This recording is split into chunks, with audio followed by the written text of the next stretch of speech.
la falta de movimiento. Tal vez que yo no sienta algo o que de pronto no me pueda expresar, pero yo desde que me pueda mover, pues uno dice, todavía estoy funcionando, porque el movimiento tiene que ver con función. Por eso es que siempre en neurología empieza el estudio de las patologías con aquello que disminuye la posibilidad de funcionamiento, que es disminuir la posibilidad de movimiento. Eso sí angustia a un paciente, que noten que no se está pudiendo movilizar. Entonces veíamos cómo para la motilidad, ¿cierto?, es necesario tener un trofismo, es decir, un volumen muscular que sea adecuado a la edad, a nuestro cuerpo, ¿cierto? Un tono muscular, que es la semicontractura permanente, y pues para que podamos realmente realizar la motilidad activa, pues tenemos que tener conectado nuestro sistema nervioso central con nuestro aparato locomotor. Eso se hace pues a través de unas vías, ¿cierto? Unas vías que conectan precisamente todo lo que es el sistema nervioso central, es decir, que van desde el cerebro hasta la médula, y de ahí hacia afuera los nervios periféricos, que es la parte del sistema nervioso periférico. Entonces, pues también es importante tener en cuenta que tenemos sistema nervioso central y sistema nervioso periférico. Cuando hablamos de periférico, pues hablamos de las raíces anteriores o posteriores de la médula hacia afuera. Eso es periférico. En cambio, hablamos del sistema nervioso central, pues estamos ubicados en el cerebro, en el cerebelo, en el tronco cerebral y en la médula ósea. Eso es sistema nervioso central. Porque pues si no tenemos esto bien en cuenta, no vamos a entender una cantidad de cosas aquí en fisiología neurológica. En cuanto a motilidad activa, pues yo les decía que por favor revisaran el haz piramidal cruzado, ¿cierto? En igual forma, la circulación cerebral, para entender por qué se presentan los signos más comunes en neurología. Decíamos también que la motilidad pues depende de la coordinación del paciente o taxia. Sabemos que es sinónimo coordinación o taxia. También depende del equilibrio, porque aunque es periférico, ¿cierto?, porque está en el oído interno, de todas maneras tiene una conexión con el sistema nervioso central. Aunque el equilibrio es en su funcionalidad o en su sitio de actividad central, es periférica porque está en el oído interno, hay conexión con el sistema nervioso central. Los movimientos automáticos, que ayer pues decíamos cuáles eran, ¿no? Veíamos entonces que tanto el sistema de tono como el sistema de trofismo pues tienen conexión directa medular con los músculos a través de los nervios periféricos. Pero veíamos cómo, ¿cierto?, el tono no solamente tiene una relación o un estímulo que solo llega a médula, además que tiene estímulo sensitivo y efector en cuanto a la motilidad, sino que además tiene un control central. Y ese control central está dado por el haz piramidal. El haz piramidal que nos permite movernos, tener la movilidad voluntaria, es inhibitorio del tono. Eso sí es algo que tenemos que tener muy en cuenta para poder entender la semiología neurológica. Hablemos un poquito de qué nos ocasiona hipertonía.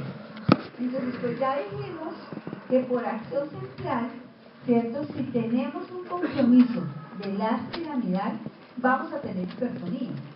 La respuesta en cuanto a disfunción del haz piramidal es parálisis, de donde sea el sitio, va a haber parálisis muscular o disminución de la fuerza o debilidad con hipertonía. Eso es cuando hay lesión del haz piramidal. Pero obviamente hipertonía no solamente se ocasiona por lesión del haz piramidal. Hay otros componentes que me pueden producir hipertonía sin que haya lesión del haz piramidal.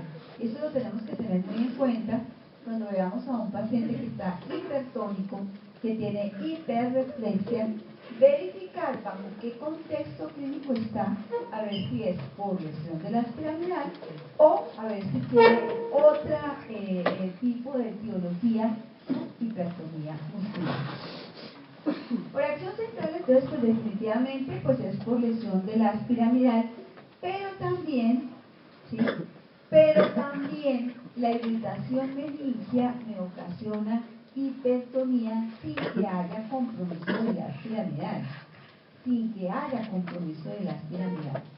¿Cómo sabemos que es compromiso de la piramidal hipertonía o es una irritación meningia, ¿cierto? Si es de origen central, o si es una intoxicación por estricnina, o si es una enfermedad extrapiramidal. ¿Cómo creerían? Mirando otros síntomas, otros signos. ¿Qué funciones dijimos entonces que tiene el haz piramidal? Movimientos voluntarios e inhibitorio del tono. Lo otro, la irritación meningia, la intoxicación por estricnina, la enfermedad extrapiramidal, pues no nos ocasionará parálisis. Sí hipertonía, pero no parálisis. Entonces, algo que nos indique, ¿sí? El paciente está hipertónico, pero se puede mover, eso no puede ser lesión de la piramidal. Eso no puede ser lesión de la piramidal. Si mi paciente pierde movimiento y además está hipertónico, ahí sí me toca buscar dónde está lesionado el piramidal para mirar en qué nivel está la lesión del paciente. Entonces las otras lesiones centrales, que es una causa de hipertonía, lesión central, ¿de qué? De la piramidal, irritación meningia, intoxicaciones, por ejemplo, como la estricnina, y una enfermedad extrapiramidal. Pero en el haz piramidal, si se produce hipertonía por compromiso del haz piramidal, yo siempre tendré, además, parálisis de algún sitio, porque la irritación meningia no me da parálisis, me da rigidez de nuca, vamos a ver los signos de Kerner, de Lusinski, que todos son de hipertonía, son signos de hipertonía, pero el paciente se puede mover. Él no me va a decir en ningún momento, es que las piernas no me sirven, no me funcionan, yo no me puedo parar, no puedo mover los brazos. Eso no me va a decir un paciente con meningitis. Si va a estar hipertónico, pero se puede mover. En una intoxicación, obviamente si el paciente está inconsciente, porque las intoxicaciones tienen el problema que de pronto mi paciente va a estar inconsciente, entonces voluntariamente no se puede mover. Pero si yo le hago reflejos y le hago movimientos pasivos, noto que está hipertónico, ¿cierto? Y si en algún momento ya recupera la conciencia, vamos a ver que no va a tener déficit motor, no va a haber déficit motor. Lo mismo en la enfermedad extrapiramidal. Lo mismo en la enfermedad extrapiramidal. Entonces eso es para que lo tengan muy claro. Debemos saber qué función tiene cada cosa para buscar si hay una patología, si hay compromiso de esa función, entonces esta cosa. Si se me lesionó la uña, porque la veo negra y está caída, es que la uña cubría la piel del lecho ungueal, ¿listo? Si no está la uña presente, pues yo voy a tener un encontreal. ¿Qué pasó? No voy a arriba que salen de No está temblando. No, es arriba que salen de los camiones al frente. Pero más, esa razón mi casa Está hablando. No está temblando. Las dejas reparar la dedicación, ¿no?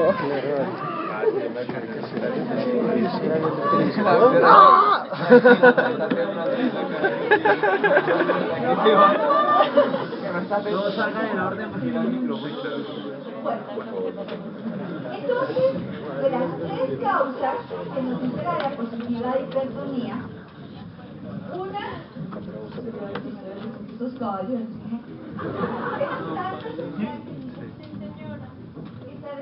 mientras que calientan,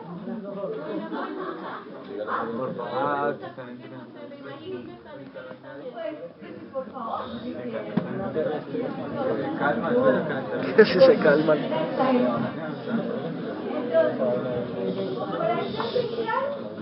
Que es la primera causa de hipertonía, ya sabemos sus causas. Hay otra que dice por acción muscular o mixta, es decir, nada que ver con el sistema nervioso central, nada que ver con el sistema nervioso central. Entonces, por acción muscular o mixta, pues de las pocas, casi que la única, pues es por la toxina de la enfermedad del tétanos.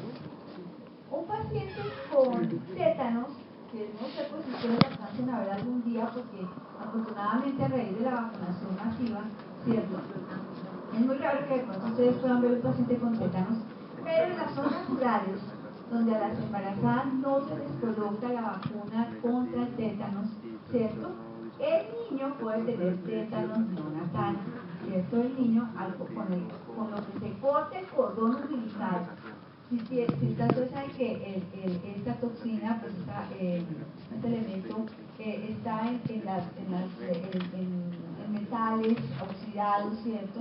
Y pues si no se tiene la precaución de cortar el cordón umbilical con un elemento totalmente aséptico, ¿cierto? Y que no tenga óxido, no tenga nada, pues el niño puede tener tétanos neonatal.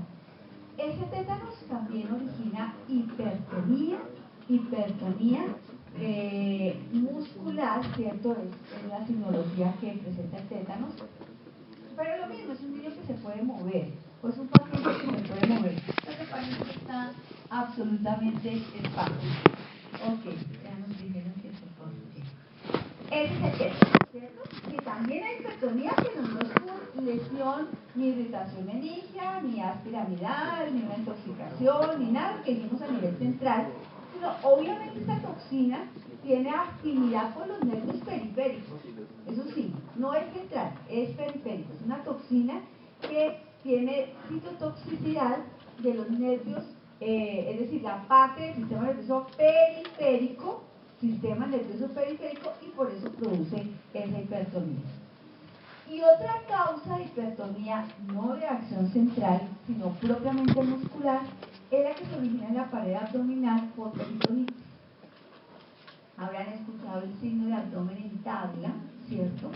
Es un abdomen que por peritonitis, por inflamación del proceso inflamatorio, ¿cierto? De una peritonitis, el abdomen queda absolutamente rígido. Eso no tiene nada que ver con el sistema nervioso ni central ni periférico. Eso es local de los músculos abdominales como respuesta a este proceso infeccioso. ¿Ahí el paciente se puede mover o no se puede mover? Sí. Entonces, realmente, aquello que me ocasiona a nivel del sistema nervioso central con producto de las piramidales será el único que me produce hipertonía con parálisis. Del resto, todos los pacientes se podrán mover. Pero entonces entramos en diagnóstico diferencial si es por una irritación propia del músculo, como la peritonitis, si es por una toxina como la del tétano, ¿cierto? Entonces hay hipertonía. Si es una irritación meningia, pero pues ahí no está la piramidal comprometida, el paciente se puede mover, ¿cierto? Si es por una intoxicación, ¿bien? Y la última causa de hipertonía es por acción refleja, que es esta que estamos viendo acá. La propia muscular, por ejemplo, como una peritonitis. Entonces ahí están las tres causas de hipertonía. Una central con varias causas, una sola me produce parálisis. Otra que es mixta o por una toxina, que es el tétano, perfecto, que es por toxicidad del sistema nervioso periférico, y la última por una acción refleja como consecuencia, por ejemplo, de una peritonitis. Obviamente cualquier músculo, por ejemplo, en las fascitis, los músculos, cuando hay un trauma severo y se infectan las aponeurosis, también esos músculos van a estar absolutamente tensos y espásticos.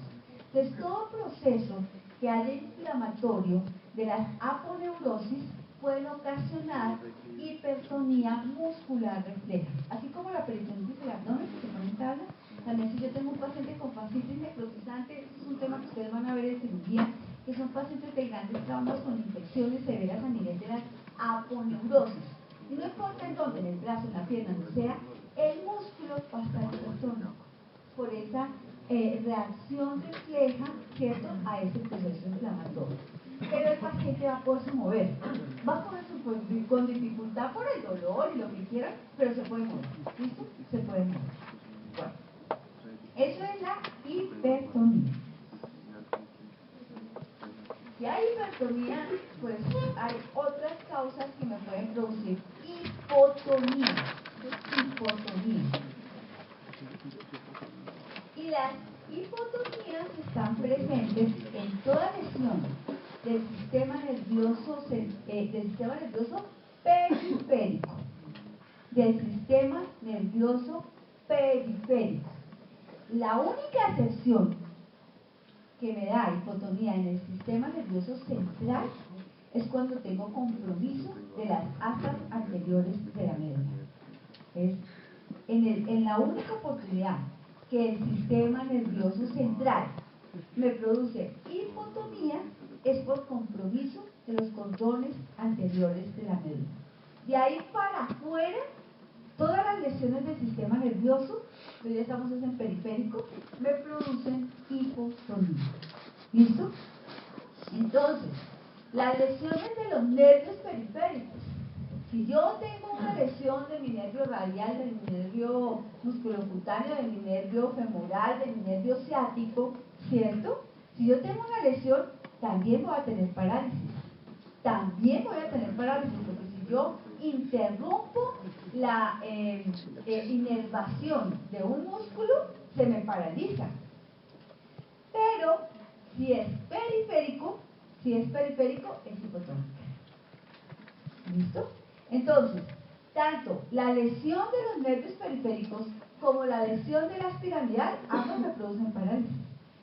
Ambas me producen parálisis. No habíamos hablado de nada que me produjera parálisis. Cuando hablamos de hipertonía, la única que me producía parálisis era la lesión de la piramidal. Era la única que me producía parálisis. Todo lo demás, irritación meningia, el tétanos, la peritonitis, todo, cualquier cosa que me produjera hipertonía, no me producía parálisis, excepto la lesión de la piramidal. Pero aquí, en sistema nervioso periférico, todo lo que yo corte de los nervios, de la conducción nerviosa que va de la médula al músculo, me producirá parálisis. ¿Pero con cuál diferencia? Con hipotonía. ¿Listo? Entonces, las lesiones de los nervios, ahí estoy refiriéndose al dibujito donde estaba la columna de la médula con el músculo. Desde el músculo era nivel 1, el nervio aferente era nivel 2, la placa neuromuscular, el nervio... Ahí lo importante no 2 y 6, sino pues claro que estoy siguiendo el orden que tiene la semiología del doctor Piñeros. Lo importante es que 2 y 6 se refieren a nervio aferente y eferente, o sea, nervios periféricos. No se pueden pensar dónde quedará 2 y 6. No, 2 y 6 hace referencia a nervio aferente y eferente, el que entra a la médula y el que sale por la médula. Entonces, toda lesión de los nervios periféricos me ocasionará hipotonía, pero también por algo en el movimiento, o debilidad, si no se ha perdido del todo, si no hay parálisis total, pero está la debilidad, pérdida de fuerza, o si cortamos totalmente los nervios, pues obviamente parálisis, Ojo a esto, también las lesiones del cordón posterior de la médula, no se fijen en el nivel 3, es que esto es por indicación de tecnología del doctor Piñeros que lleva un orden, pero no estamos hablando del nivel 2, no, sino estamos hablando de cordones posteriores. Si tenemos lesión de los cordones posteriores, también habrá hipotonía. O sea, si yo comprometo la sensibilidad de un paciente, voy a tener también hipotonía. ¿Listo? A nivel de la sustancia gris, no anoten 4, sino sustancia gris, ¿cierto? También va a haber hipotonía, ¿cierto? Y en los cordones anteriores de la médula también hay hipotonía. Entonces fíjense que el sistema nervioso central, si hay compromiso de cordones anteriores, ¿cierto? Va a haber parálisis con hipotonía. En cambio, lesión de cordones posteriores también hay hipotonía, pero con pérdida de la sensibilidad. No me vayan anotando estas cosas porque esto no está en ninguna semiología. Así no se los dicen. Entonces, vuelvo a repetir. Lesiones del sistema nervioso central, ¿cierto? Donde hay compromiso de la piramidal, parálisis e hipertonía. ¿Listo? Lesiones del sistema nervioso aún central, ¿cierto? Habrá hipotonía, no hipertonía, sino hipotonía, si hay compromiso de cordones anteriores y cordones posteriores. ¿Cuál va a ser la diferencia para yo saber si estoy en lesión de cordón anterior o lesión de cordón posterior? En que ambos tienen hipotonía, pero el cordón anterior me da parálisis y el cordón posterior me da pérdida de alguna sensibilidad. Después vamos a ver cómo se estratifica la sensibilidad, pero hay compromiso de la sensibilidad. ¿Listo?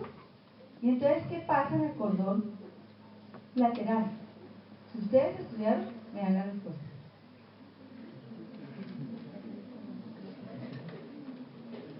El único que nos falta por nombrar de la médula. Ya vimos cordón anterior, ya vimos cordón posterior y me falta el cordón lateral. ¿Qué estudiaron? Psicología. Les dije que estudiaran para hoy. Porque si leen, y si estudiaron lo que les dije, hoy tienen la respuesta.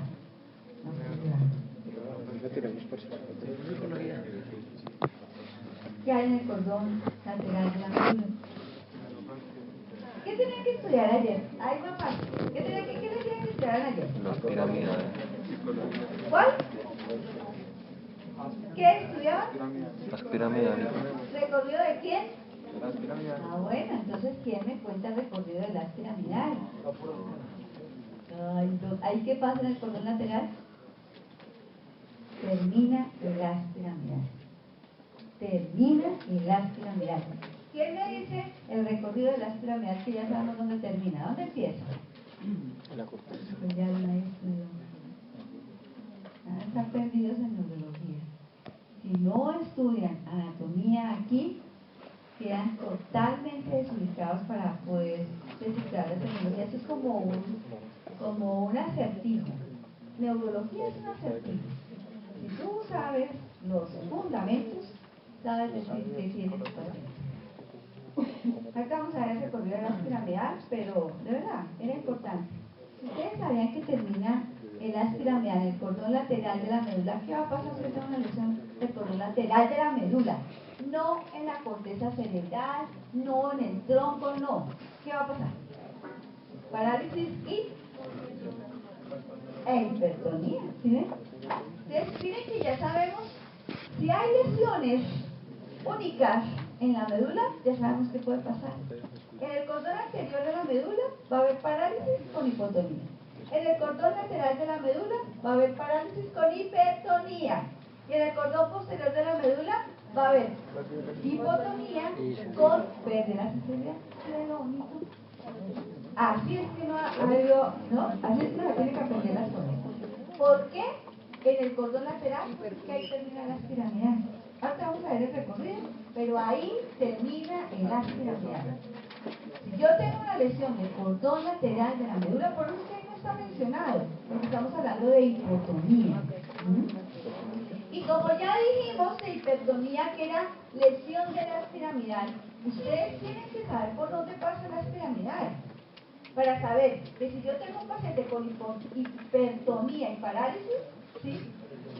No sé en dónde, en cualquier parte, pero es que hay en cualquier parte por donde pasan las piramidales y yo lo lesiono, eso me da parálisis con hipertonía. Eso me da parálisis con hipertonía.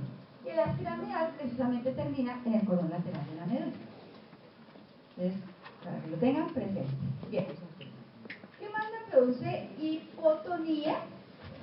Aparte de la lesión de los nervios periféricos, esa sí será la única duda, porque tanto sistema nervioso periférico como cordón parálisis con hipotonía. ¿Listo? Bueno, entonces eso es lo que me produce hipotonía. Bien, entonces ahora sí entremos, no hay reflejos osteotendinosos, ¿cierto? Y a ver si la actitud es espástica o flácida. ¿Qué es espástica y qué es flácida?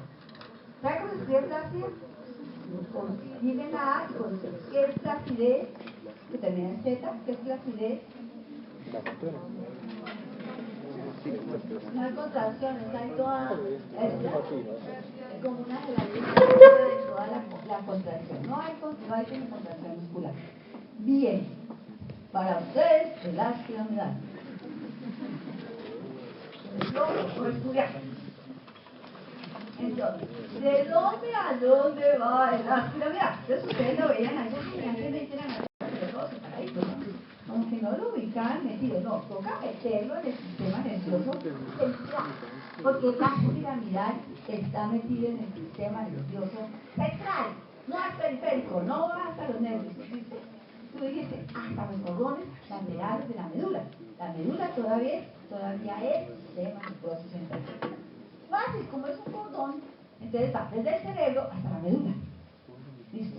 Desde la corteza cerebral hasta la médula. ¿En qué sitio inicia el ácido piramidal? En la corteza. Pues sí, pero ¿en dónde? Porque es que en la neurología tenemos que dar las direcciones de dónde están las cosas, dónde está el habla, dónde está la audición, dónde está la visión, dónde está la sensibilidad, dónde está la motilidad. ¿Se acuerdan? Bueno, ahí dice. No, bueno, sí, más o menos. A ver, ¿dónde está? ¿Dónde inicia? ¿No se acuerdan? Bueno, entre circunvolución frontal y parietal, en el área 4 de Brodmann, denme por favor, se buscan eso para que lo vean, para que miren una anatomía. Está en el área 4 de Brodmann. Ahí inicia el ácido. Tenemos derecho y izquierdo. Tenemos dos ácidos piramidales. Uno que nace en nuestra área 4 de Brodmann derecha y otro que nace en nuestra área 4 de Brodmann izquierda. Entonces se va muy elegantemente, ¿no? Va desde la corteza cerebral, pasa por el centro oval, va por la cápsula interna y de ahí, del cerebro, pasa al tallo cerebral. ¿Qué es tallo cerebral? A ver. Pues lo que es. ¿Quién se anima? Anda perdido. ¿Qué es el tallo cerebral? Yo digo, ese va a ser una lección del tallo cerebral. ¿A qué me estoy refiriendo? Anatómicamente. ¿A dónde? A pedúnculo, bulbo y protuberancia. Todo eso es el tallo cerebral. Entonces ya hablemos médicamente, pero organicemos nuestra anatomía y pongámosla acá en la clínica. Traigamos la anatomía y pongámosla aquí, ya somos médicos y tenemos que dar diagnóstico, porque la tecnología nos enseña a dar diagnóstico. ¿Para qué? Para manejar al paciente y mejorarlo. Por eso es que somos médicos. Entonces traigamos una anatomía que ya no la estudiamos muchosamente, que ya se nos olvidó y que no entendíamos nada, ¿no? Entonces ya ubiquémosla aquí en la clínica, en un paciente. Entonces imaginemos un paciente con dos cordones que van desde el corteza cerebral atravesando todo el cerebro. Entonces va por la corteza, pasa por el centro oval. Entonces buscan una anatomía, abren el Google ese y ponen el cerebro y buscan las piramidales, ver cómo va circulando. Es como si fuera una arteria, hagan de cuenta, pero no tiene sangre. La doctora que trabaja dijo, no, es un cordón ahí puesto, ¿no? Que tiene nervios, que todo va conectado. Entonces va en esa corteza, ¿cierto? Va por todo el centro, va a la cápsula interna. ¿Se acuerdan de la cápsula interna? ¿Se acuerdan de una cosita triangular que había con los contámenes? No sé qué, a ver si se acuerdan. ¿Saben qué tienen que estudiar aquí? Estudien ahora sí más rico en la anatomía, porque ahora sí les sirve para entender sus pacientes. Estudien ahora sí la anatomía con gusto, además que les sirve para el preparatorio, ¿no? Entonces, bueno, pasa por todo eso. Este bendito en neurología, yo no sé por qué a mi Diosito le dio por complicarla, es decir, de todo lo neurológico es complicado, ¿para qué? Pero sí, no les digo que no, porque sí es complicado. ¿Por qué? Porque es que le dio... Yo digo que no sé si. Ay, no, esperen. No, ya, esperen.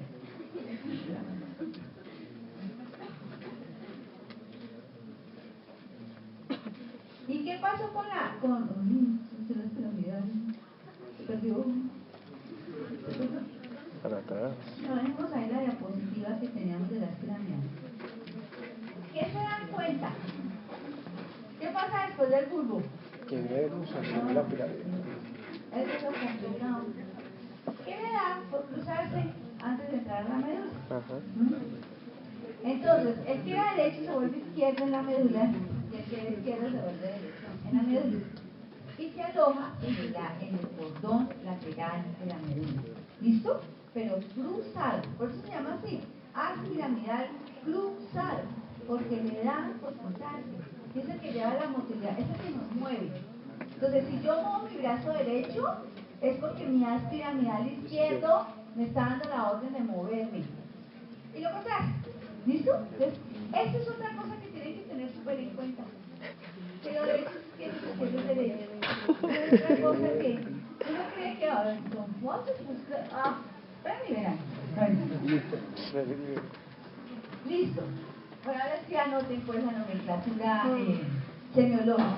¿A qué le decimos parecia? ¿A qué le decimos semiplejía? ¿A qué monoplejía? ¿A qué diplejía? ¿A qué paraplejía? ¿A qué cuadriplejía? Pero antes de eso, escúchenme, vengan, escuchen un poquito. Antes de eso, plejía es ausencia de movimiento. Antes de eso, plejía, ausencia de movimiento. Y parecia, disminución del movimiento. Porque puede ser parecia, ahí está, disminución de la motilidad voluntaria. Y plejía es ausencia, pérdida, no se mueve. Entonces uno puede utilizar hemiplejía o hemiparesia. Uno puede usar monoplejía o monoparesia, diplejía o biparesia, paraplejía o paraparesia, ¿sí? Cuadriplejía o cuadriparesia, según lo que tenga mi paciente. Siempre que tenga medio cuerpo paralizado o con disminución de movimiento, nos referimos a EMI. No hay necesidad de decir, el paciente tiene parálisis de su brazo derecho y de su miembro inferior derecho. No hay necesidad de decir eso. Uno dice hemiplejía derecha y todo el mundo tiene que entender. ¿Cierto? Que es brazo y miembro inferior. Que es miembro superior y miembro inferior del mismo lado. Eso es hemiplejía, que no se puede mover ni el miembro superior ni el miembro inferior. Hemiparesia, que hay disminución del movimiento del miembro superior o del miembro inferior. Mono, solo un grupo muscular, solo el brazo derecho, solo la pierna izquierda, solo la mano derecha. Esa es una monoparesia, si hay disminución del movimiento, monoplejía, si hay ausencia del movimiento de ese grupo muscular. ¿Listo? Diplejía o disparesia es parálisis de los miembros superiores o disminución de la fuerza de los miembros superiores. Paraplejía es siempre paraplejía o paraparesia. Yo tengo que decir, el paciente no puede mover los miembros inferiores derecho e izquierdo. No tengo que decir eso. Si yo digo paraplejía, estoy diciendo que los dos miembros inferiores no se pueden mover. Estoy hablando de paraparesia, es que los dos miembros inferiores tienen debilidades para el movimiento. ¿Listo? Y cuadriplejía, que es que no pueden mover ni miembros superiores ni miembros inferiores, ¿no?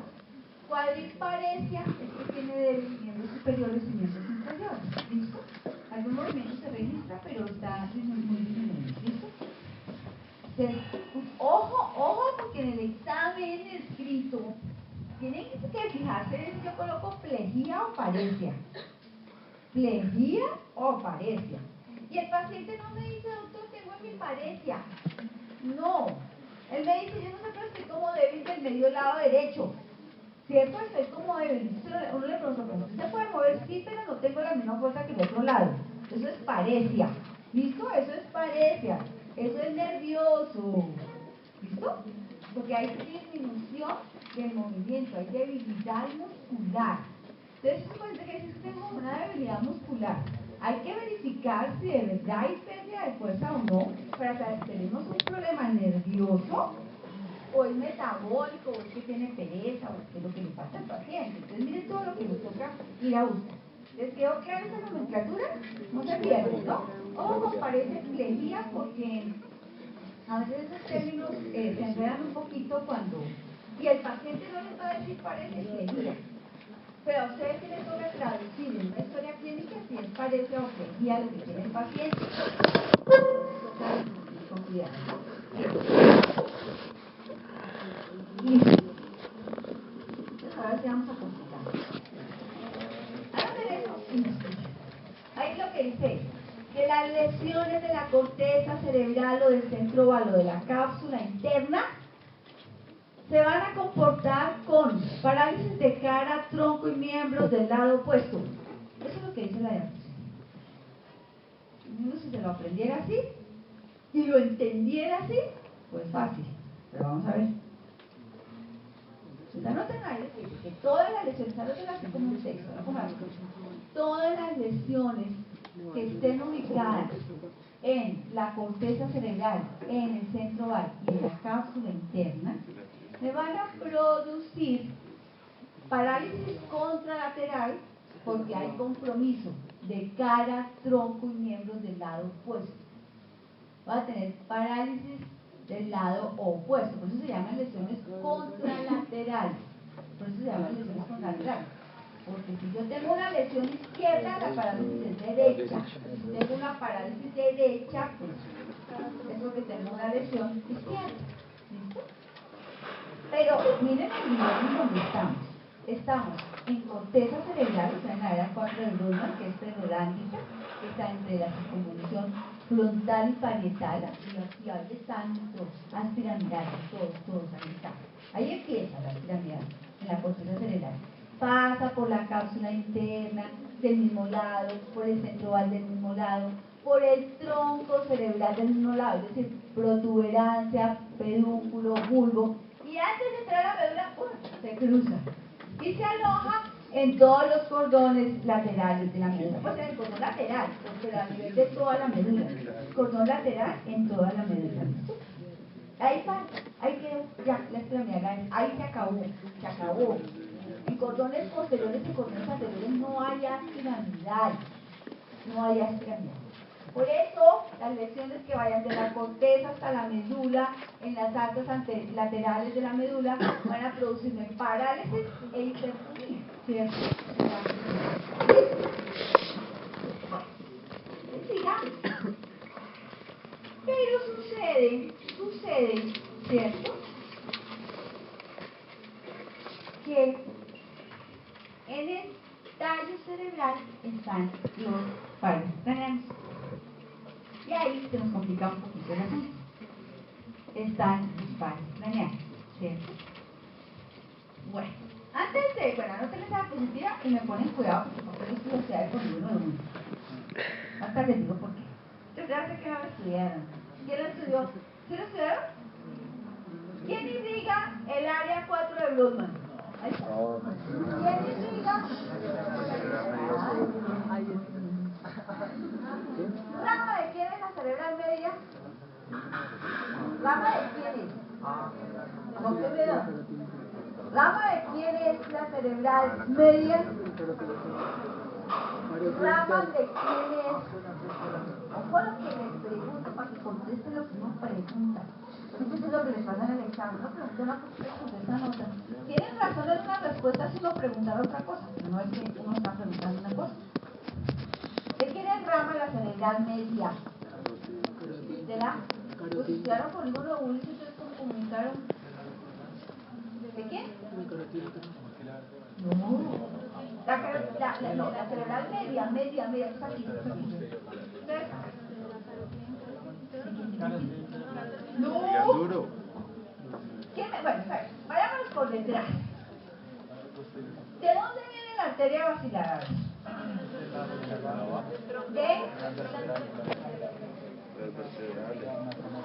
¡Ay, Dios mío! No pregunte. Aquí, duro. No pregunte más. Entonces, la unión de las dos vertebrales me da el tronco basilar. Listo. Las vertebrales que ahí siguen estamos posteriores. Las dos vertebrales las unimos y aquí en la parte cervical me da el tronco basilar. Listo. ¿Qué me da el tronco basilar? ¿Las qué?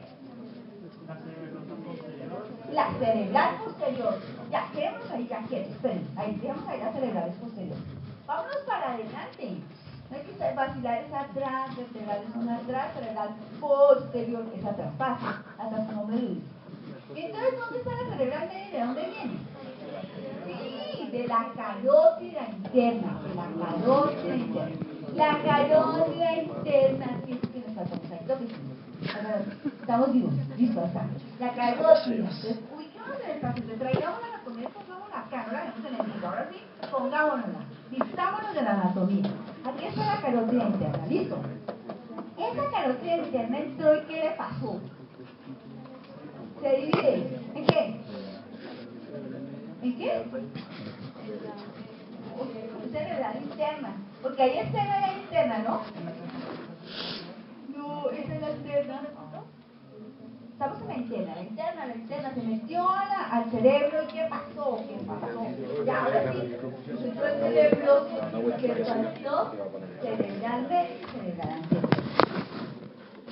Entonces, cerebral media, cerebral anterior, comunicante anterior, porque la cerebral anterior tiene comunicante con su homónima, que es la anterior, ahí se cierra el polígono de Wills por la parte de adelante, y atrás, las cerebrales posteriores tienen la comunicante posterior para cerrar lateralmente el polígono de Wills. Entonces el polígono queda constituido por cerebrales posteriores, comunicante posterior, cerebral anterior, comunicante anterior, y ahí está la cerebral media. Listo. ¿Qué me intriga la cerebral anterior? A ver, eso es fácil, anterior. ¿Qué me indica? ¿Pero cuál corteza? Frontal, listo. Cerebral media. Varietal, listo. Cerebral posterior. Listo, ¿sí ven? Trayéndolo a la lógica y poniéndolo en el cuerpo, es que hasta las arterias tienen el nombre de donde están. Ustedes ahora si pero es que uno lo ven en los libros, es que uno estudian los libros y se parece una cosa. No, pongámoslo, vistámonos del polígono de Wills. Pongámoslo en la cabecita. ¿Listo? Vistámonos del polígono de Wills. Listo. Quedó puesto. ¿Cuál es? Solo es hacer. ¿Cuáles son las patologías más frecuentes en neurología? Los eventos cerebrovasculares. Ay, ¿sí lo sabían? Ya, pues yo pensé que nos ponían estudiado. Entonces, la patología, y ustedes saben que el primer renglón de enfermedad mundial son los problemas cardiovasculares, ¿no? Ese es el primer renglón, los infartos, los eventos cerebrovasculares, todo lo que tenga que ver con arterias, ese es el primer renglón mundial. Aquí en la India, en Canadá, donde se vayan a hacer sus residencias, donde se vayan a hacer su especialidad, donde van a ser ustedes médicos, todos van a enfermar de lo mismo, en el primer renglón. En el primer renglón, que es enfermedad cardiovascular. ¿Listo? Fácil, entonces neurología, por eso la vamos a volver fácil. Es bien complicada, pero la vamos a volver fácil. Si los eventos cerebrovasculares son el 90% de la neurología, ¿cierto? ¿Qué le pasa a las arterias en un evento cerebrovascular? Se obstruye, se trombosan por la placa ateromatosa. Entonces, cuando ustedes estudiaron en patología, listo, que la diabetes, los hipertensos, los lipidémicos, todo eso les va a dar eso. ¿Listo? Y yo tengo la carótida interna. ¿Con qué se comunica la carótida interna? Con la carótida y con la aorta. Entonces, lo que pasa en corazón puede llegar al cerebro. Lo que pasa en corazón puede llegar al cerebro. ¿Listo? Los émbolos, que es la patología de las enfermedades, de los eventos cerebrovasculares, los más frecuentes son los embólicos. Es decir, un trombo que se forma en alguna parte y va a otro lugar. Eso es lo más frecuente. Obviamente, los trómbolos que se forman en las propias arterias por la placa ateromatosa, la lesión endotelial que hay, pues también. Es que se estudian por trombosis, ¿cierto? Y pues, afortunadamente en un tercer renglón están los hemorrágicos, que es por crisis hipertensivas, ya saben, emergencias hipertensivas, que se rompa una arteria, un vaso sanguíneo, pues tengamos un evento cerebrovascular hemorrágico. O los pacientes jóvenes que tienen aneurismas cerebrales que se pueden romper, eso sería un accidente cerebrovascular hemorrágico. ¿Cómo la carótida comunica con la enfermedad de primer nivel del corazón? Cardiovascular. Entonces con la aorta y con el corazón, ¿cierto? Por donde más entran émbolos, ¿cierto? Al cerebro es por donde? Por la carótida interna. ¿Cuál entonces tapa más? ¿Qué tapa más? La cerebral media y la anterior. Los eventos cerebrovasculares más comunes son los de arteria cerebral media. Son los de arteria cerebral media y cerebral anterior, igual pues la carótida interna se divide en anterior y media. ¿Listo? Como eso es lo que más se ve en neurología, porque es la patología más frecuente, la enfermedad más frecuente, evento cerebrovascular embólico o trombótico, procedente de carótida, la semiología es pérdida de la función de las piramidales. Porque ¿qué me irriga la cerebral media?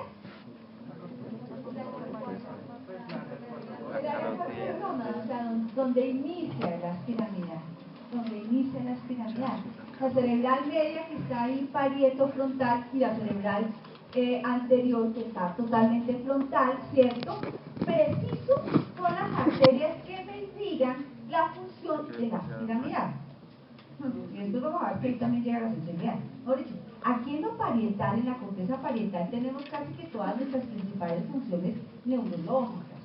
Entonces, cuando yo tengo un evento cerebrovascular, que lo más común es que entre por carótida interna, porque viene del corazón, una fibrilación auricular que produce trombitos, las placas ateromatosas de la aorta o de la carótida, ¿a dónde terminan llegando? A cerebral medio cerebral anterior, ¿cierto? Que eso es lo más frecuente, ¿cierto?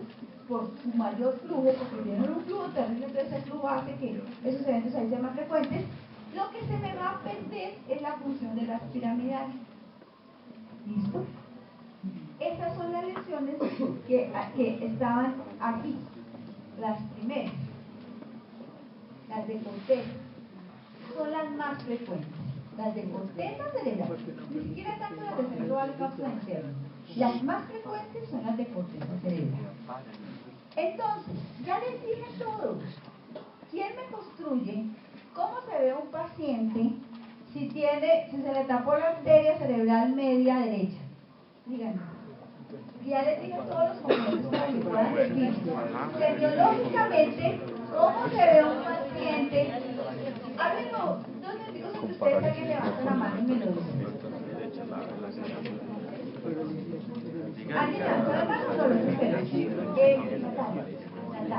Natalia levantó la mano. A ver, te escuchamos. Pues como tiene una lesión pues a nivel... arteria cerebral media derecha. Va a haber una afectación como los venezolanos. Pues hay O va a haber un daño pues a nivel de la piramidal, afectación, perdóname, ¿qué afectación no existe? a nivel de la piramidal izquierda, porque dijo que estaba... Espérate, No. Espérate, Natalia, para que tú no te confundas. La arteria cerebral, si yo digo arteria cerebral media, esa no se ha cruzado. Esta me está irrigando el lado derecho, o sea, la piramidal derecha. Listo, entonces, Entonces hay un daño a nivel de la piramidal derecho. Entonces, ¿qué le va a pasar al paciente? va a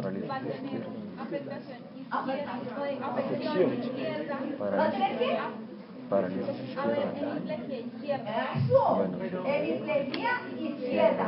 Es decir, ¿qué le vas a encontrar al paciente? Va a estar hipertónico. No, pero cuando dices hemiplegia izquierda, ¿a qué te refieres, Natalia? A la pérdida de la movilidad del cuerpo a nivel izquierdo. O sea, Está paralítico, con parálisis. ¿de qué? ¿Parálisis de qué? Del brazo. O sea, ¿qué? Miembro superior y miembro inferior. Listo. Pero, escúchame ahí. No, estamos en corteza. Vamos a ver, ¿qué es la más frecuente? Arteria cerebral media. Porque si estamos en neuro, estamos hablando de otras arterias. No, el 90% de las patologías, de los eventos cerebrovasculares, ¿cierto? Entran por carótida interna. ¿Sí? La carótida interna se divide en cerebral media y cerebral anterior. Entonces lo que se viene obstruyendo finalmente es o la cerebral media o la cerebral anterior. Como ahí está el inicio de las piramidales, de lo que nos explicó Natalia. Si yo tengo obstruida la arteria cerebral media, estamos en corteza, puede tener un paciente con hemiplegia izquierda, es decir, pérdida de movimiento de su hemicuerpo izquierdo. No puede mover ni el brazo derecho ni puede mover el miembro inferior derecho. ¿Cómo va a estar el tono de ese hemicuerpo? Está paralizado. Ahora sí, ¿a dónde quieres llegar? Primero para que quedara esto así clarito. ¿Qué nos dices? Pero... En la cara estaría del mismo lado. Espera, y listo. ¿Qué dice la diapositiva?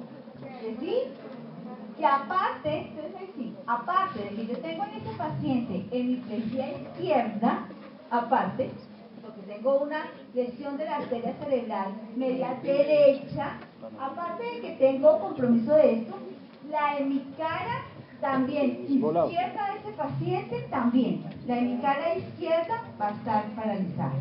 La hemicara izquierda. Y aquí viene el otro conflicto. Si lo entienden y me ponen atención, no se les vuelve conflicto. Cuando la cara está paralizada, medio lado, paralícense medio lado de una cara. No se puede mover. Ese lado no se puede mover. Mi lado izquierdo, que es el que yo tuve aquí una lesión de mi arteria cerebral media derecha. Entonces, como nos dijo Natalia, yo no puedo mover ni en mi cuerpo izquierdo, ¿cierto? Ni en mi cuerpo izquierdo. Y además mi cara no se puede mover. Si en mi cara no se puede mover, ¿qué estoy moviendo? Estoy moviendo en la cara, ¿qué estoy moviendo? El lado derecho. El lado derecho se está moviendo, ¿cierto? Entonces, ¿sí? Bueno, entonces tengo desviación de la comisura a la derecha. Desviación de la comisura al lado opuesto de donde está la parálisis, porque como los músculos del otro lado sí se pueden mover, ¿cierto? Los músculos del lado opuesto a donde está la parálisis sí se pueden mover. El paciente se le ve que la comisura se le desvía hacia donde no hay parálisis. Y eso nos altera, porque es que cuando uno le dicen desviación de la comisura a la derecha, uno creería que el problema está en la cara derecha, pero no. Y así quedó la nomenclatura. Siempre que digan desviación de la comisura a la derecha, es que el lado derecho sí se puede mover. El lado derecho sí se puede mover. ¿Listo? Es un paciente con hemiplegia izquierda, tendrá desviación de la comisura a la derecha, porque la parálisis de la hemicara está también en el lado izquierdo. La parálisis de la hemicara es de la hemicara izquierda. En el ejemplo que estamos colocando, ¿dónde estamos? En el ejemplo que estamos colocando, ¿listo? Bueno, ahí vamos. Entonces, con hipertonía, ¿cierto? Y con desviación de la comisura, hay lado que sí se puede mover. Entonces, ojo en el examen, porque yo digo esto: paciente con hipertonía en mi cuerpo derecho y desviación de la comisura al lado izquierdo. No le voy a decir que está paralizado. Si tiene hipertonía, tiene que estar paralizado. Tiene que estar paralizado. Porque si tiene hipertonía y es hemipléjica, las lesiones hemipléjicas son lesiones que están o cerebrales o en el tronco cerebral. Nada que me produzca por debajo de eso me va a dar hemiplegia. O sea, compromiso hemi. Esa es la otra que tienen que anotar. Las lesiones que me producen hemiplegia, me tocará buscar en el cerebro o en el tallo cerebral la lesión. No busquen en la médula una hemiplegia. No hay nada que en la médula me dé hemiplegia, o sea, compromiso del miembro superior y miembro inferior. Solamente las lesiones que están en corteza cerebral, en centro vagal, cápsula interna, o sea, en todo el cerebro, desde su corteza hasta todo por dentro, ¿listo? Aquí pónganlo, aquí, todo. O en el tallo cerebral, las lesiones de protuberancia, pedúnculo y bulbo, hasta el bulbo me dan hemiplegia. ¿Listo? Esa es otra cosa que tienen que tener claro. Si yo tengo un paciente con hemiplegia, me toca buscar la lesión en corteza, en el cerebro o en el tallo cerebral. Y ya sabemos que el tallo cerebral es pedúnculo, protuberancia y bulbo, en su orden, de arriba abajo. Pedúnculo, protuberancia y bulbo. ¿Por qué hacen más de las 9 y 10? ¿Qué hora son? 10 minuticos. Seguimos.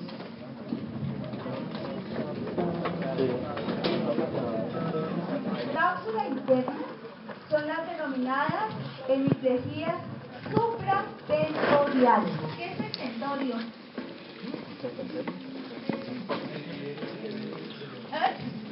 Es una capita, ahí pónganse la cara, una capita de única que me divide, ¿no?, el cerebro del cerebelo. Pero también, ¿qué me queda debajo de esa tiendita? Cerebelo, y qué más está en la vida. El tallo cerebral. El tallo cerebral. Entonces, las lesiones que son de corteza, que son del cerebro, las lesiones del cerebro son las denominadas lesiones supratentoriales, porque debajo del tentorio, que es como una capita, una poneurosis ahí como que recubre el cerebelo y el tallo cerebral. O sea, por debajo de ese tentorio quedan el cerebelo, el pedúnculo y la protuberancia. Y hablaremos entonces de las lesiones intratentoriales. Entonces, si yo digo, el paciente tiene una lesión supratentorial, me estoy refiriendo al cerebro. Si digo, el paciente tiene una lesión infratentorial, me estoy refiriendo o al cerebelo o al tallo cerebral. ¿Listo? Porque ahora vamos a entrar a complicarnos con eso. Entonces, miren. Yo les quiero preguntar, muy buena esta pregunta, ¿por qué si el haz piramidal se cruza en el bulbo, por qué se paraliza la cara? Porque es que en la corteza está la representación no solo de mi cuerpo en cuanto a miembro superior y miembro inferior, sino también de mi cara. Entonces, excelente. Y aquí está el dibujito. En la semología del doctor Piñeros hay un dibujito aparte donde está. Ay, pero entonces vean, aprovecho esta diapositiva. Entonces déjenme entender una cosa lo más chévere. Miren, dijimos que la carótida interna se divide en cerebral anterior y cerebral medio, ¿cierto? Si yo obstruyo la carótida interna, toda la carótida interna, pues se me va a cerebral anterior y se me va a cerebral medio, ¿cierto? ¿Qué tengo en el lóbulo frontal? ¿Qué funciones tengo en el lóbulo frontal? A ver si se puede, bueno, uno sí, muy bien, el habla, como el entendimiento, como la recepción de las cosas, como el poder comunicarme. Eso es frontal. Si yo tuviera un trombo donde solo se me fuera hacia cerebral anterior, no voy a tener hemiplegia. No, ni siquiera se me va a paralizar la cara, no voy a entender lo que me dicen, no me voy a poder comunicar. Si ven, lo único es que si yo oblitero una zona del cerebro, ¿cierto?, pues se me va la función de eso, ¿listo? Eso es lo que llaman el paciente está frontalizado. El paciente está frontalizado es cuando hay una lesión en el lóbulo frontal y se compromete su entendimiento. Es un paciente que tiene afasia, no puede ni entender, ni hacerse pensar, no puede comunicar. Es un paciente que la carótida interna y siempre que tapó ahí la carótida interna y se fueron entonces cerebral medio y cerebral anterior. Bueno. Imagínense que ese paciente, entonces, bueno, semiológicamente, ¿qué va a hacer? ¿De dónde está Carlos? Camilo, no, Carlos. Bueno, Brian, no me apunté atrás, no, Brian. Si tenemos un paciente, Carlos, ¿no eres tú? No. ¿Quién está exactamente debajo del televisor? Pedro. Pedro, no me acordé de su nombre, listo, se le tocó a Brian.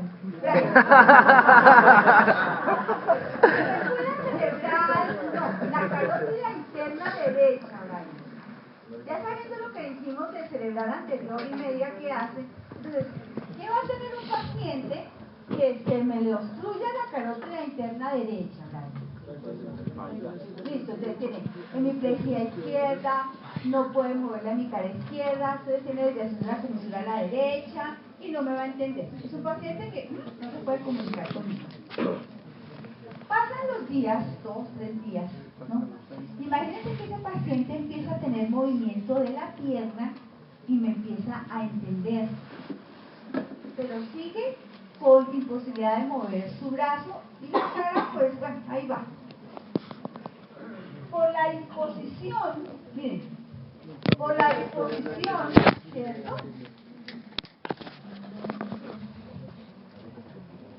Aquí que es pierna y brazo, es que en el libro del doctor Piñeros el dibujo está más bonito. El miembro inferior es más frontal, sino que como el haz piramidal pues es frontoparietal, la arteria cerebral anterior contribuye a la irrigación, obviamente, de la piramidal, ¿cierto? Entonces, a decirse del pie, miren, está Este es el brazo, este es el pie. Y el pie es más frontal, ¿cierto? Dijimos que la cerebral anterior, ¿qué particularidad tiene con su homóloga? La comunicante. Entonces, territorio de arteria cerebral anterior se ve ayudado por su homólogo, por la comunicante anterior. Si yo tengo un problema de cerebral anterior derecha, ¿cierto? Pues sí, no voy a entender, ¿cierto? Pero por la comunicante anterior empieza a ayudarle a ese territorio, ¿cierto? A irrigar lo que se perdió. No alcanza del todo, pero sí lo sufre un poquito.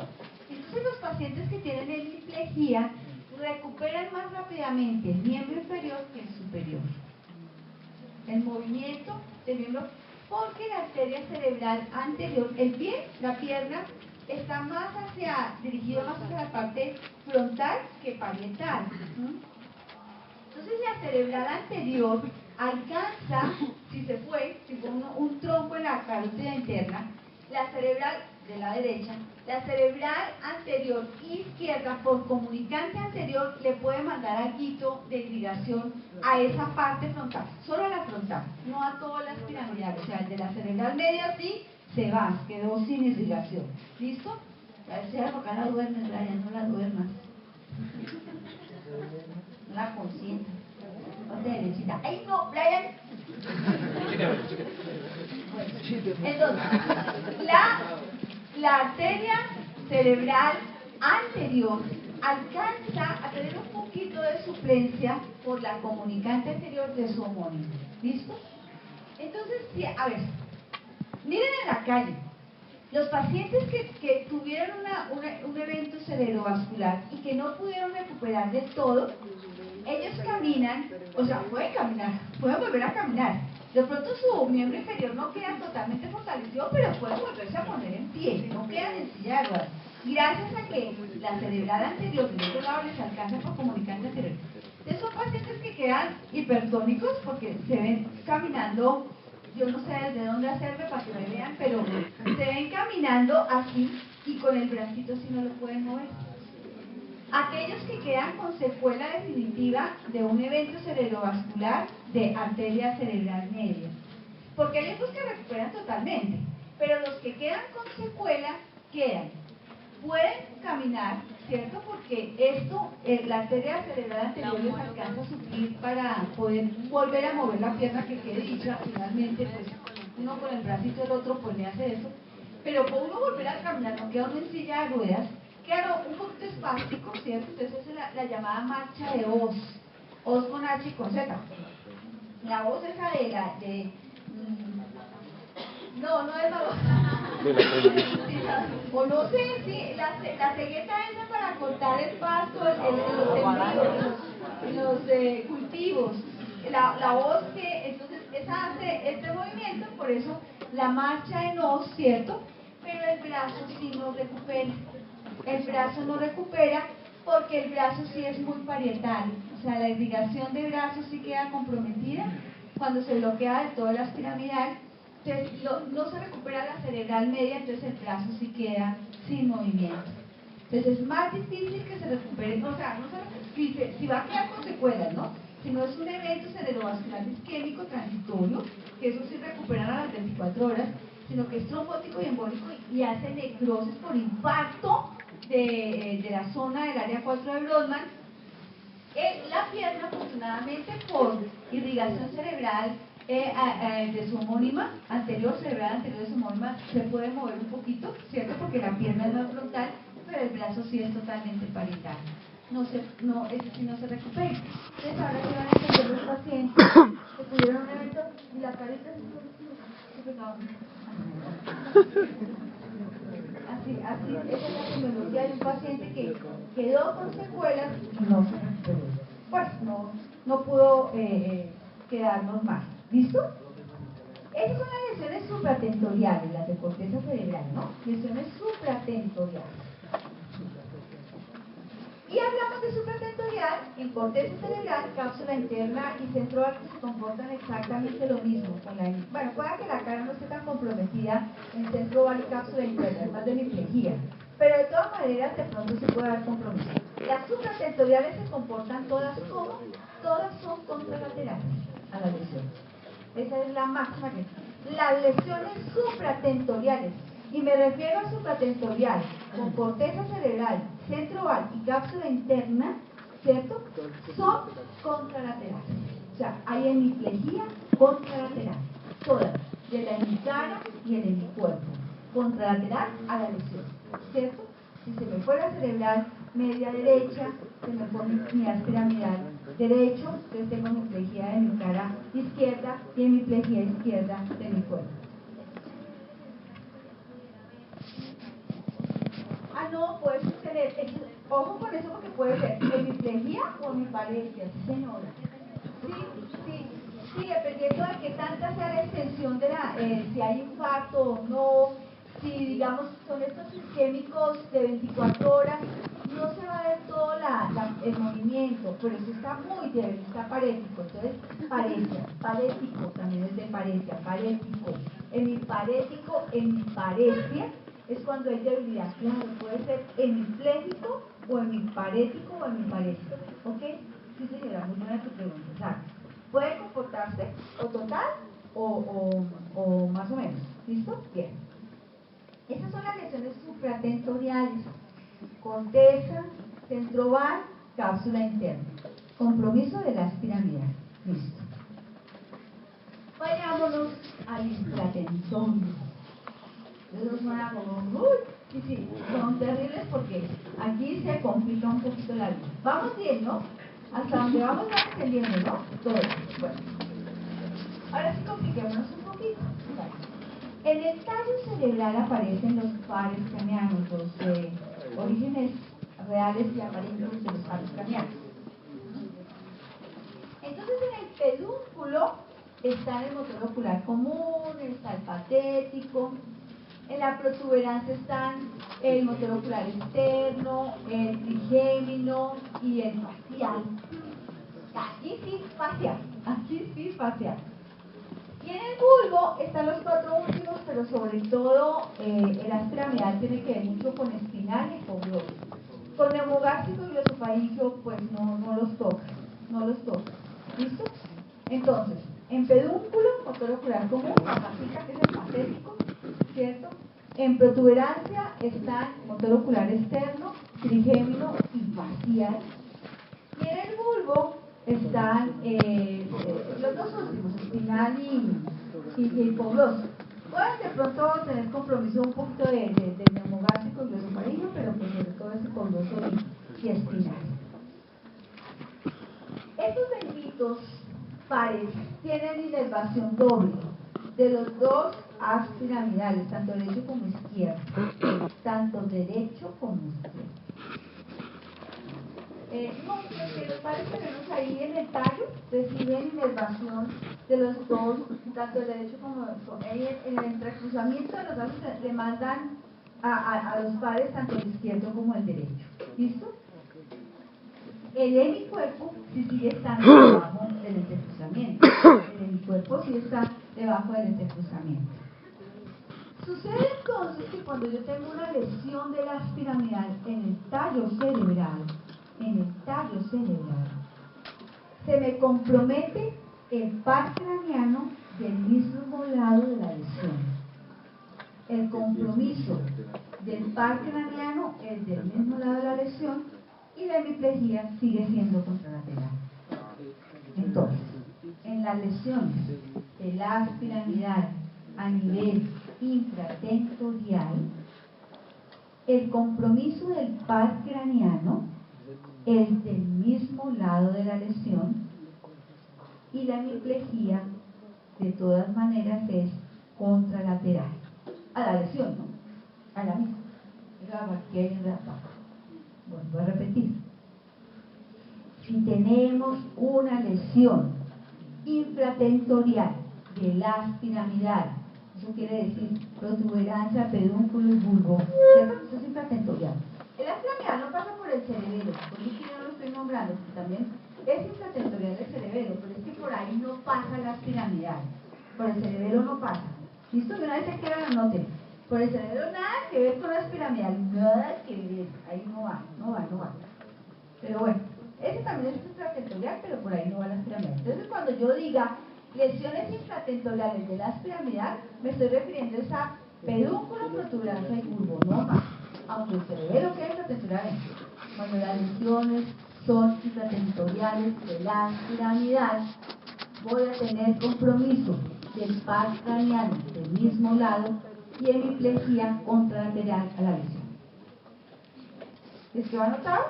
Ahora entiendan, entonces pongamos atención. Dijimos ya cómo están distribuidos los pares ahí en él. Hay otros que se dan por otro lado, el auditivo y eso no tocan ahí, ¿no? Listo. Mencionamos los que realmente tienen ahí, digamos, su origen, están sus núcleos.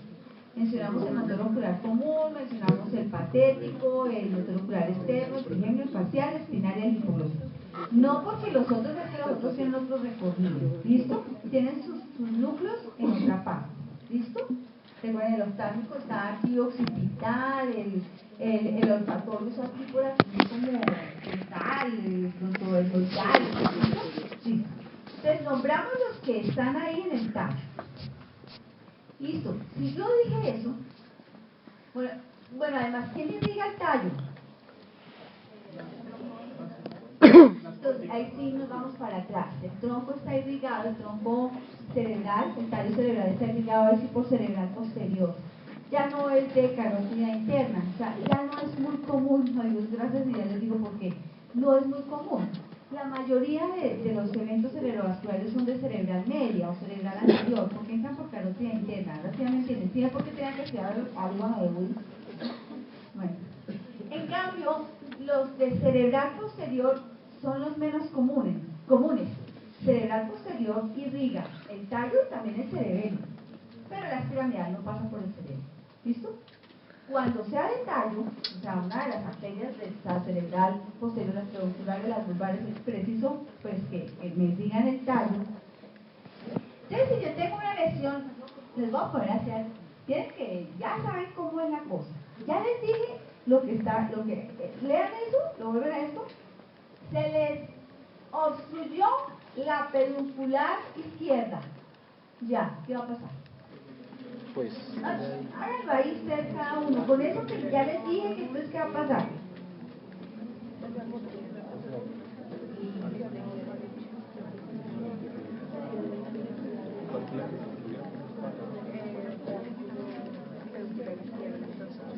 Y este de la posterior, no este de la media, ya no hay la representación aquí en la no. Listo, gracias. ¿Tienes ya la respuesta? No importa, dale a ver, aquí te ayudamos todos. Entonces,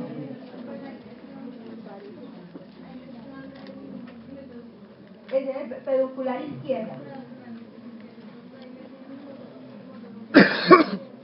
Motor ocular común izquierdo. ¿Listo? ¿Y hemiplegia? Perfecto.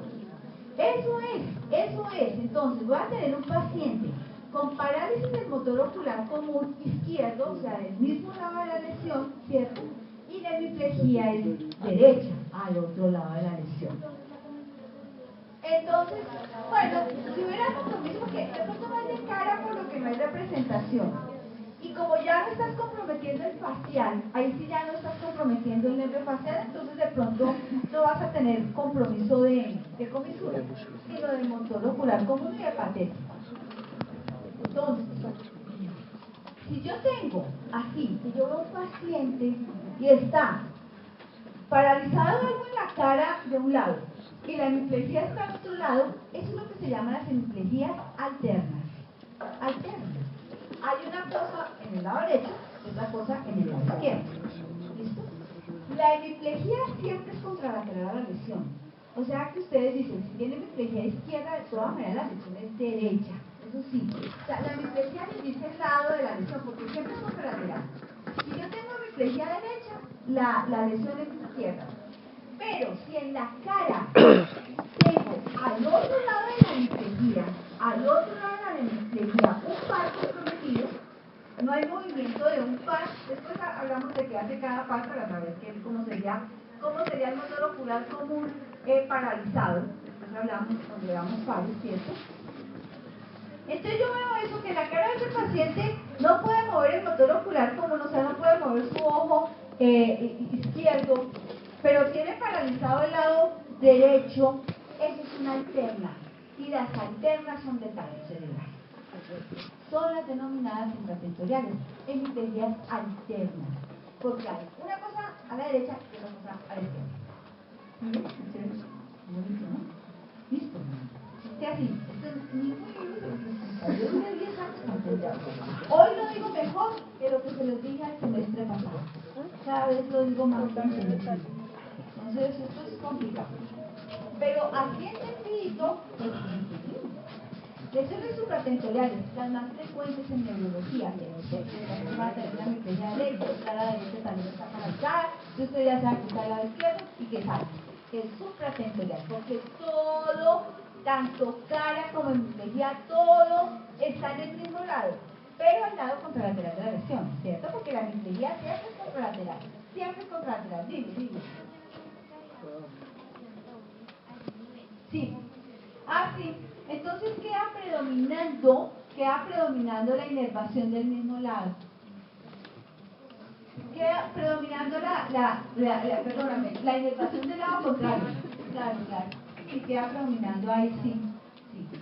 Por eso es que la parálisis se produce del mismo lado de la lesión. Ahí sí, por eso en el núcleo de donde está el nervio, se va la inervación del mismo lado de la lesión.